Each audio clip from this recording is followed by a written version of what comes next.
Today in this video we will see the how to change the repository.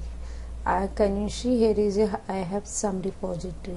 Okay, now I want to this Sunita Yadav. Here I want to change the repository name. Just click your profile and click the repository.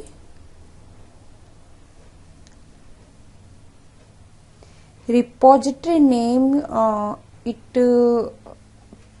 will came here. Now click the setting.